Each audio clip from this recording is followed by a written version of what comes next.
أعوذ بالله من الشيطان الرجيم بسم الله الرحمن الرحيم شروع کوم پنوم د الله چې بخون کې مهربان دی. سنا د هغه الله د پاره دا چې هغه د اسمانونو او د ځمکې د هر سیز مالک دی او په آخرت کې هم خاص داغه د پاره سنا ده. هغه د حکمتونو خاوند دی او د هر څه خبر دی. سچي پزمکه کې نه نوځي او سچي د ځمکې نه بهر راوځي او سچي د اسمان نه راکوزيږي او سچي اسمان ته ورخيږي. د هر سیز نه هغه خبر دی. هغه رحم کون کې او بخون کې دی. انکار کون کی وای سوجدا چې قیامت په مونږ ناراضي ورته وایا زما دی پخپل عالم الغیب رب باندې قسم وی چې خامخا به در باندې راضي. داغنا د زری هم رسیز نه په اسمانونو کې پټ دی او نه پسمکه کې، نه د زری نه لوی او نه د زری نه وړو کې. ټول هر څه په یو سرګند کتاب کې درج دی او دا قیامت به ذکر راځي چې الله بدله ورکړي هغه کسانو لا چې ایمان راوړي دي او نیک عملونه کوي. داوی د پاره بخانه ده او د عزت روزي ده. او کوم خلکو چې زمونږه آیاتونو لا د شکست ورکولو زور لګولې دي داوی د پاره بدترین قسم دردناک عذاب ده. اے نبی صلی الله علیه وسلم عالمان خلکو ته خپته ده چې کم سیس پتا باندې ستاد رب د طرف نه نازل کړي شوی دی هغه سراسر حق دی او د غالب او د استایل شوی الله لار خي. کافران خلکو توای آیا مونږ تاسو ته داسې سړی او خيو چې هغه تاسو له خبر درکوي چې هر کله تاسو د بدن زره خوري وری شوی وي نو د نوې سر نه با بیا را پیدا کړی شي. معلومه نه ده چې دا سړی په الله پوری دروغ تړي او کلیونه شوی دی. نه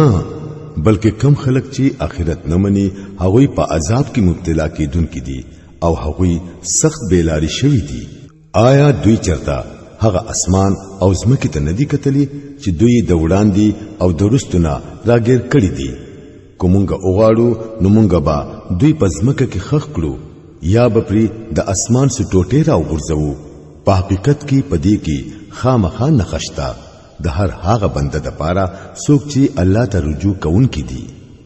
مونږه داوود علیه السلام لا د خپل طرف نه ډېر فضل ورکړی وو. مونږه حکم وکړو چې اے غرونو داغه سره आवाज یو کړي او هم دا حکم مونږه مرغو ته وکړو. مونږه وسپنه داغه د پاره نرم کړه چې تتری اسغری جوړوا او داغه کړي ټیک په اندازه سره دا. اے آل داوود نیک عمل کوي، تاسو چې څه عمل کوي هغه زو وینم ګورم. او د سليمان عليه السلام د پاره مونږه هوا تابع کړه. د سحر په وخت کې داغه مزل د یوې میاشتې د لارې همرا او د ماخام په وخت کې داغه مزل د یوې میاشتې د لارې همرا. مونږه داغه د پاره د ولی کړې شوی تانبې چینه وبېولا او داسې پیریان مو داغه تابع کړل چې د خپل رب په حکم سره به داغه په وړاندې کار کولو. په هغه کې چې با چا زمونږ د حکم نه مخ اړوو هغه ته بمونږه د لمبوزن ور مزور سکولا. هغوی با داغه د پاره داغه د مرزا سيزونه جوړول، دنګي آبادیانی، تصویرونه، د لوی لوی هوز غوندي لوخي او د خپل زینا نخوزیدونکو درانه درانه دیګونه. اے آل داود عمل کوي د شکر په طریقه باندې. زما په بندگانو کې لک خلق شکر گزار دي. بیا چې کله مونږه په سليمان عليه السلام باندې د مرګ فیصله وکړه او پیریانو ته داغه د مرګ پتا په بل هیڅ ذریعہ اونې لګیدا سیوا د هغه وینونه چې داغه همسای خوړلا. په دې طریقه چې کله سليمان عليه السلام را پریوتو نو پیریانو ته دا خبره ښکارا شو چې کچري هغوی په غیب په هېدلې نو د ذلت په دې عذاب کې به مبتلا نه وي. د سبا د پاره داغوی په خپل کور کې یو نخه موجود و. دو باغونه خی او ګس اختا خپل رب چې کم رزق درکړي دي هغه خوري او داغو شکر وباسي. ملک خپا کیسه دي او پروردگار دې بخون کې. لیکن هغوی مخ واړو اخر دا چې مونږ په هغوی بند ور وشلو او سیلاب مو پی ور پرې خو دو او د مخکینو دوو باغونو په بدل کې مو ورلا دو نور داسې باغونه ورکړل چې په هغه کې د ترخو میوو او د جوکی ونی وي او سلګي شان د بیرو ونی داوا د هغوی د کفر بدلا چې مونږ ورلا ورکړه او داسې بدلا مونږ د ناشکر انسان نسیوا بل چاله نه ورکو او مونږه د هغوی او د هغوی د هغه کلو په منځ کې چې مونږ پکې برکتونه کې خودلی وو ښکارا کلی آباد کړی وو او پاغي کې مو د سفر فاصله په یو اندازه مقرر کړی وي په دې لارو کې شپه او ورځ خپه امن سره ګرځي را ګرځي لیکن هغوی اویل چې ای زمونږ ربا زمونږ د سفرونو فاصله وګدې کړه هغوی په خپل ځان ظلم وکړو اخر دا چې مونږ د هغوی نه قصې جوړ کړه او هغوی مو بالکل خوارو وارو کړل یقینا پدې کې ډېری نخې دي د هر هغه سړي د پاره چې ډېر صبر کوونکې او شکر ایستونکې وي داغوی په معاملې کې ابلیس خپل ګمان صحیح وموندو او هغوی ټولو داغو پیروي وکړه سوا د مؤمنانو دی وی وړي ډلینا په هغوی باندې شیطان ته سي اقتدار حاصل نه وو لیکن سچي وشو هغه د دې د پاره وشو چې مونږ دا معلومول غوښتل چې څوک د آخرت منونکې دی او څوک د آخرت په باره کې په شک کې دی ستارب په هر سیز نگران دی اے نبی صلی الله علیه وسلم دې مشرکانو ته وایا چې را اوبلې خپل هغه معبودان کم چې تاسو د الله نه بغیر خپل معبودان ګڼل دي هغوی نه په اسمانونو کې د ذریعہ همرا د سسیز مالکان دي او نه پزمکه کې هغوی د اسمان او د زمکه په ملکیت کې شریکان هم نه دي په هغوی کې هیڅوک د الله مددگار هم نه دي او د الله په دربار کې سفارش هم د چا د پاره فائدمند کې دي نشي بغیر د هغه کسنا چې د چا د پاره الله د سفارش اجازت ورکړي وي ان تر دې پوری چې کلا د خلکو د زړونو نه ير لری شي نو غوي با د سفارش کوونکو نه تاسو کړی چې تاسو رب څه جواب درکړو هغوی به وایي چې ټیک جواب میلاو شوی دی او هغه اوچت او لوی دی اے نبی صلی الله علیه وسلم د دوی نه تاسو کړه د اسمانونو او د ځمکې نه څوک تاسو لپاره رزق درکوي ورته وایا الله اوس په مونږه او په تاسو کې ضرور یو په هدایت باندې دی یا په ښکارا گمراهۍ کې پروت دی هغه ته وایا کم جرم چې مونږ کړی وي داغه تپوس با تاسو نه کیږي او سو عمل چې تاسو کوی داغه تپوس با زمونږ نه کیږي وایا زمونږ رب با مونږ راجم کړی بیا به زمونږ په مینس کې ټیک ټیک فیصله وکړي هغه داسې زبردست حاکم دی چې په هر څه په دی دوی ته وایا لکه ما ته هغه هستیانی راوخی کمی چې تاسو داغه سره شریکان کړی دي هرگز نه زبردست او په خو بس هم خاص هغه الله دی او اے نبی صلی الله علیه وسلم مونږ ته د ټولو انسانانو د پاره زیره ورکونکې او يرونکې لګلې لیکن اکثر خلک پوهیږي نه دا خلک تاسو توای چې هغه د قیامت وعده با کله پوره کیږي کو تاسو رښتینی یې ورته وایا چې تاسو د پاره د وی داسې ورځې نیټه مقرر ده چې داغه پراتلو کی تاسو نه یو سات رستواله کولای شي او نه یو سات مخکې راوستل شي دا کافران وایي چې مونږه هرگز دا قرآن نه منو او نه هغه کتاب منو کم چې د دینه مخکې راغله دي کاش چې ته د دوی حال په هغه وخت کې وینې کله چې دا ظالمان د خپل رب په دربار کې ولاړ وي په هغه وخت کې با دوی په یو بل الزامونه لګوي کم خلک چې په دنیا کې دباو ساتل شوی وو هغوی با ځان غټ ګڼونکو خلکو ته وایي چې کوچري تاسو نه وای نو مونږ با مؤمنان وي هغه ځان غټ ګڼونکو خلک با دغه دباو ساتلو شو خلکو ته جواب ورکړي آیا مونږ تاسو د هغه هدایت نه منی کړی وای کم چې تاسو ته راغلی وو نه بلکې تاسو په خپل مجرمان وای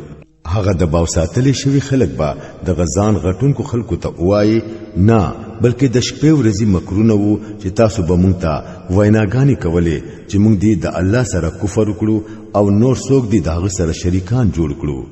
اخر چې کله دا خلک عذاب ویني نو په خپل زړونو کې با خپېمانه وي او مونږ به د دې کافرانو په غاړو کې پټای اچو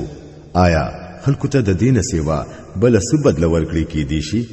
چې څنګه عملونه داوي وو هم هغه سي بدل دی بیا مون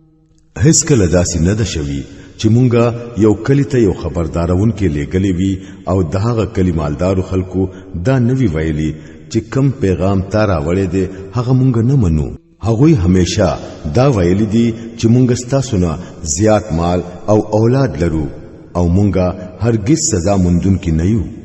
اے نبی صلی الله علیه وسلم دوی ته وایا چې زما رب چاته فراخ رزق ورکول غواړي هغه له فراخ ورکوي او چې چاله محدود رزق ورکول غواړي هغه له محدود ورکوي لیکن اکثر خلک د دې په حقیقت نه پوهیږي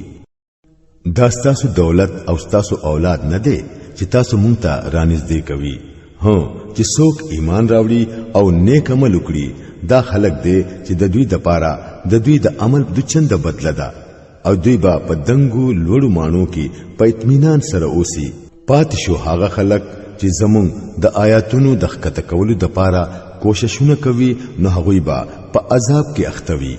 اے نبی صلی الله علیه وسلم دوی ته وایا زما رب په خپل بندگانو کې چې چاله غواړي فراخ رزق ورکوي او چې چاله غواړي محدود رزق ورکوي سچ تاسو خرج کوي هم هغه داغه په زی تاسو لا نور درکوي هغه د ټولو رزق ورکونکو نه بهتر رزق ورکونکې دی او په کوم ورځ چې هغه ټول انسانان راجمع کړي بیا به د فرښتونو تپوس وکړي آیا د خلکو ستاسو عبادت کولو نو هغه به جواب ورکړي پاک دې ستا ذات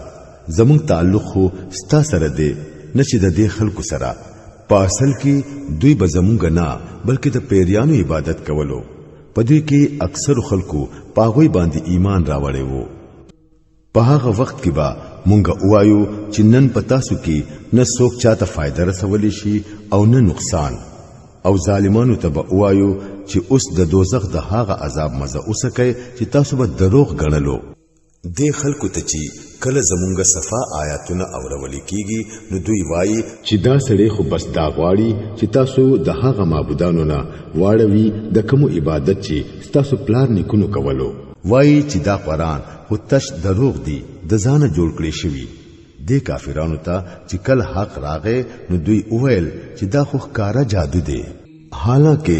د خلکو ته مونږ نه اول سی کتاب ورکړې وو چې ګني هغه دوی لولي او نم ورتا ستانه مخ کې څوک خبردارون کې ورلېګلې وو د دوی نه مخکینو خلکو دروغ غنل دي سچ مونږه هغه لور کړی وو د هغه لسمې برخه ته هم دوی نه رسیدلی لیکن کله چې هغه زمونږ رسولان دروغ وګړل نو وګورا چې زمونږ سزا څومره سخت وا اے نبی صلی الله علیه وسلم دوی ته وایا چې زه تاسو ته بس د یوې خبرې نصیحت کوم د الله د پاره تاسو یو او دو یو ځای شي او خپل دماغ کو جنگوي او سوچ وکړئ تاسو په ملګری کې اخر داسې کوم خبره ده چې هغه د لیونتوب وي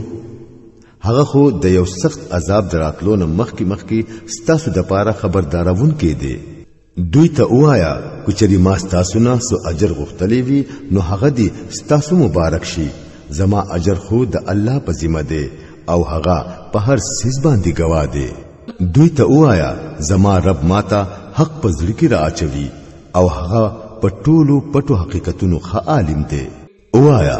حق راغې او اوس باطل هیڅ نشي کولای وایا که زه بیلاری شوی يم نو زما د بیلاری کېدو وبال په ما دی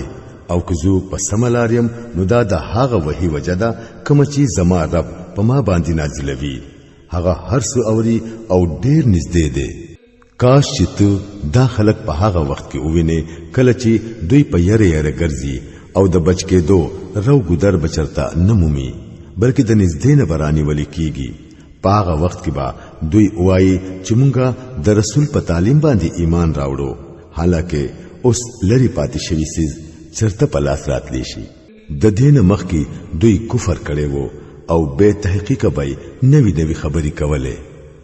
په هغه وخت کې چې با دوی د کم سیس ارزو کوي دا غینه با محروم کړي کیږي لکه څنګه چې با د دوی مخکینی ملګری محروم کړي شوی وي